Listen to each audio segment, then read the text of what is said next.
الحمد لله رب العالمين والصلاة والسلام على سيد الأنبياء والمرسلين وعلى آله وأصحابه أجمعين أما بعد.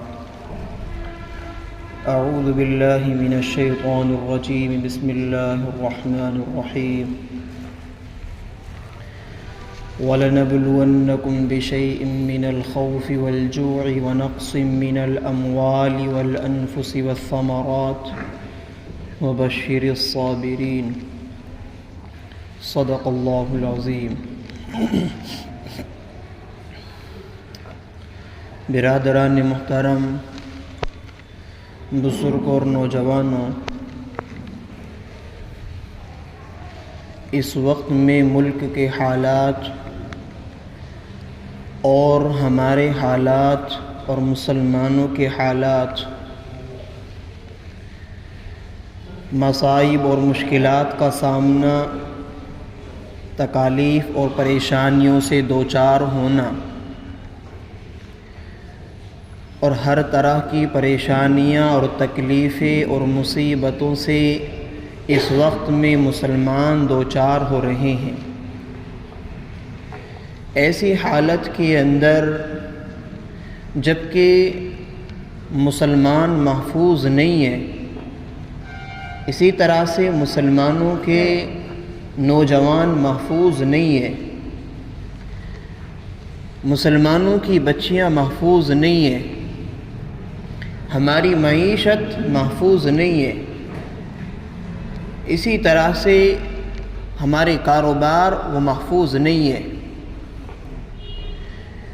اور بعض علاقوں میں اور بعض جگہوں پر مسلمانوں کا خون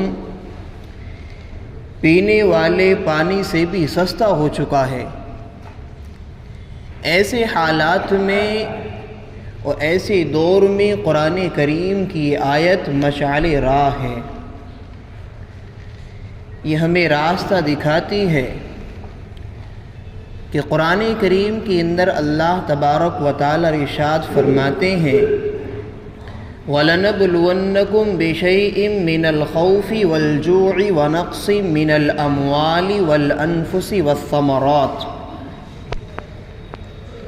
کہ ہم ضرور تمہاری آزمائش کریں گے. عربک گرامر کے اعتبار سے اس آیت کے اندر تاکید در تاکید ہے. اللہ فرماتے ہیں ہم ضرور تمہاری آزمائش کریں گے. وَلَنَبْلُوَنَّكُمْ بِشَيْءٍ مِّنَ الْخَوْفِ، خوف سے تمہاری آزمائش کریں گے. کیسا خوف؟ کہ ہر وقت یہ خوف ہو کہ گھر سے نکلتے وقت میں کہیں ایسا نہ ہو کہ بدماشوں کی ٹولی اس کو شہید کر ڈالے. ایسا خوف کہ اگر کہیں سفر پر جا رہے ہیں تو کہیں بدماشوں کی جماعت اس پر حملہ آور نہ ہو جائے. یہ خوف ہر وقت لگا رہتا ہے. اللہ فرماتے ہیں ہم تمہاری خوف سے آزمائش کریں گے. آگے فرماتے ہیں بھوک سے ہم تمہاری آزمائش کریں گے. ایسی حالت میں کہ جب کہ ہماری معیشت کمزور ہو، ایسی حالت میں جب کہ ملازمت کے دروازوں کو بند کر دیا گیا ہو، ایسی حالت میں جب کہ کاروباری اعتبار سے بالکل ان کو ڈاؤن کر دیا گیا ہو، اور قوم اور دوسرے مذاہب والے لوگ مسلمانوں کو معیشت اور کاروباری اعتبار سے گری پڑی قوم سمجھنے لگے.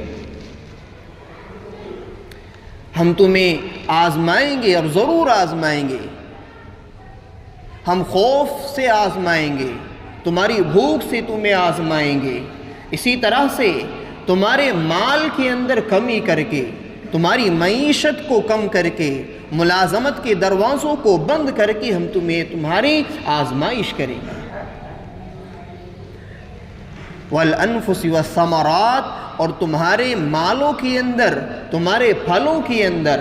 بعض مفسرین نے لکھا ہے کہ ثمرات سے مراد یہاں پر اولاد ہے، کہ جب باپ یہ سمجھتا ہے کہ میرا بیٹا میرے بڑھاپے کا سہارا بنے گا، جب باپ یہ سمجھتا ہے کہ میرے جگر کا نور اور میرے جگر کا ٹکڑا میری بڑھاپے میں میرے کام آئے گا، ایسے حالات میں نوجوانوں کا شہید ہو جانا یہ اللہ تبارک و تعالیٰ اس طرح سے آزمائیں گے۔ آگے فرماتے ہیں وَبَشِّرِ الصَّابِرِينَ، صبر کرنے والوں کے لیے خوشخبری ہے، آپ خوشخبری سنا دیں جو صبر کرتے ہیں۔ تو اس لیے مسلمانوں حالات کو دیکھ کر کے اور جب ایسے مصائب اور مشکلات کا سامنا کرنا پڑے تو پریشان ہونے کی ضرورت نہیں ہے، بلکہ یہ جو حالات آج مسلمانوں پر آ رہے ہیں یہ کوئی نئی بات نہیں ہے۔ جس کے ہاتھ میں بھی حق کا علم رہا ہے اس کے ساتھ یہ کام ہوا ہے، اس کے ساتھ دشمنی اور مخالفت اس کی ہمیشہ سے ہوئی ہے۔ جس نے بھی حق کی آواز کو بلند کیا ہے اس پر آزمائشیں آئی ہیں۔ حضرت نوح علیہ السلام پر لوگوں نے پتھروں کی بارش کی ہے۔ سیدنا ابراہیم علیہ السلام کو لوگوں نے دہکتی ہوئی آگ میں ڈالا ہے۔ حضرت موسیٰ علیہ السلام کو ان کے ماننے والوں نے ان کا ساتھ چھوڑ دیا ہے۔ اور فرعون کا جو ظلم ہے، فرعون کی جو زیادتی ہے وہ تمام حضرات کے سامنے ہے کہ کس طرح کے اس نے ظلم کیے ہیں۔ اسی طرح سے فرعون نے کتنی مشکلات اور کتنے مصائب اور مشکلات میں لوگوں کو رکھا ہے یہ آپ حضرات کے سامنے ہے۔ اسی طرح سے عیسیٰ علیہ السلام کو ان کے حواریین نے ان کا ساتھ چھوڑ دیا ہے۔ پھر حضور اکرم صلی اللہ تعالی علیہ وسلم آپ طائف کا میدان پڑھیے، اسی طرح سے جنگ احد کو پڑھیے، حضور اکرم صلی اللہ تعالی علیہ وسلم لہو لہان ہوئے ہیں۔ اگر اللہ تبارک و تعالی چاہتے تو یہ کام جب حضور اکرم صلی اللہ تعالی علیہ وسلم نے صفا پہاڑی پر چڑھ کر کے اسلام کی تبلیغ کی تھی،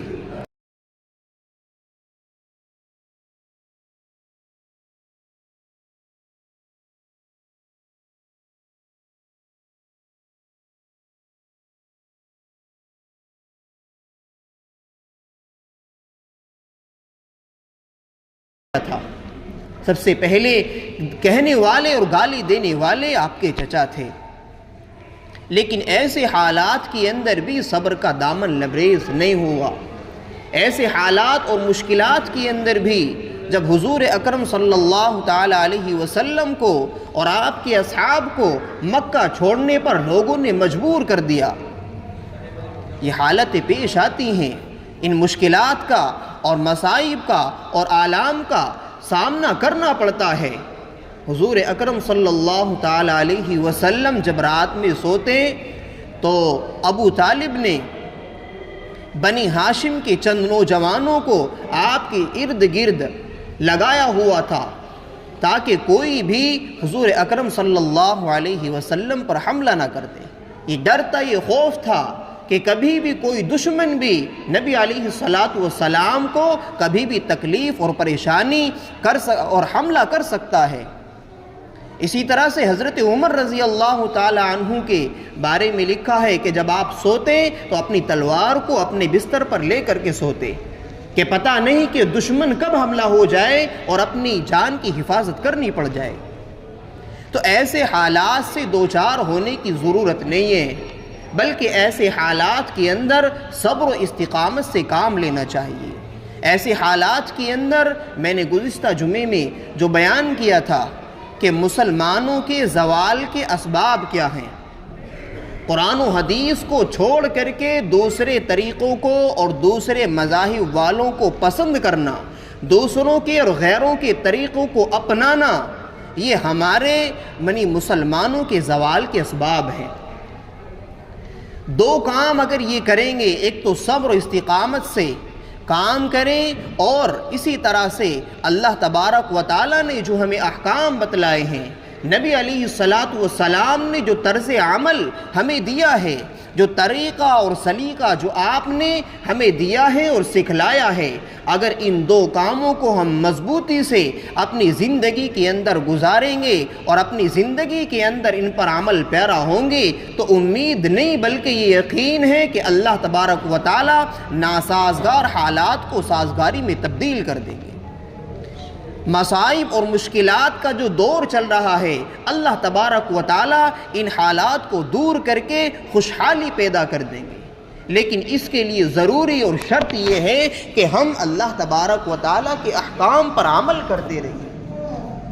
اسی طرح سے جو ہمیں نبی علیہ الصلاۃ والسلام نے طرز عمل دیا ہے، جو زندگی کا طریقہ اور سلیقہ زندگی گزارنے کا ہم سب کو بتلایا ہے، اس طریقے کو ہمیں اپنی زندگی کے اندر، اور مسلمانوں حالات کا تقاضا یہ ہے، فتنوں کا دور ہے، یہ فتنوں کا دور ہے، اپنے ایمان کی ہر وقت ہمیں حفاظت کی ضرورت ہے، اپنے عمل کی اور اپنے ایمان کے ساتھ ساتھ اپنے آپ کو بچانے کی، اپنے نوجوانوں کو بچانے کی، اپنے گھر کے اندر دینداری قائم کرنے کی، اپنی بچیوں کو مرتد ہونے سے بچانے کی انتہائی ضرورت ہے۔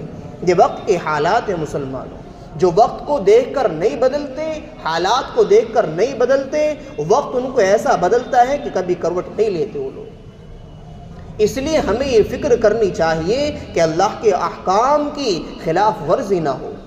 صبر اور استقامت سے جتنی پریشانیاں اور مصیبتیں، تکلیفوں کا سامنا کرنا پڑ رہا ہے، صبر کے ساتھ، استقامت کے ساتھ، اللہ کے احکام کو پورا کرنے کے ساتھ، نبی علیہ الصلاۃ والسلام کی سنتوں پر عمل کرنے کے ساتھ اس پر عمل کرنے کی ضرورت ہے۔ تبھی تو فرماتے ہیں اللہ تبارک و تعالی وَبَشِّرِ الصَّابِرِينَ، اور جو صبر کرنے والے ہیں ان کو خوشخبری سنا دو۔ یہ دنیاوی حالات ہیں، آخرت کے اندر اللہ تبارک و تعالی اس کے بدلے میں ہمیں جنت دیں گے۔ آخرت کے بدلے میں، آخرت کے اندر اللہ تبارک و تعالی ان دنیاوی مصائب کی، ان دنیاوی مشکلات اور جو پریشانیاں جو جھیل رہے ہیں، ان کے بدلے میں اللہ تبارک و تعالی راحت دیں گے، ان کے بدلے میں اللہ تبارک و تعالی نہ مرنے والی زندگی عطا کریں گے۔ اس طرح سے جو ہمارے اس وقت میں مسلمان ہیں، نوجوان بچے ہیں، نوجوان بچیاں ہیں، اس لیے ہمیں ان کو بھی اور اپنے گھر کے ماحول کو سدھارنے کی انتہائی ضرورت ہے، اپنے نوجوانوں کو سمجھانے کی ضرورت ہے۔ اللہ کے احکام پر مضبوطی سے عمل کرو، نبی علیہ الصلاۃ والسلام کی سنتوں پر مضبوطی سے قائم ہو جاؤ اور صبر اور استقامت کے ساتھ عمل کرو۔ انشاءاللہ اللہ سے یقین ہے کہ اللہ تبارک و تعالی یہ ناسازگار حالات کو سازگاری میں بدل دے۔ بس دعا یہ ہے کہ اللہ تبارک و تعالی ہم سب کو ان باتوں پر عمل کرنے کی توفیق نصیب فرمائے۔ آمین۔ وآخر دعوانا ان الحمد للہ رب العالمین۔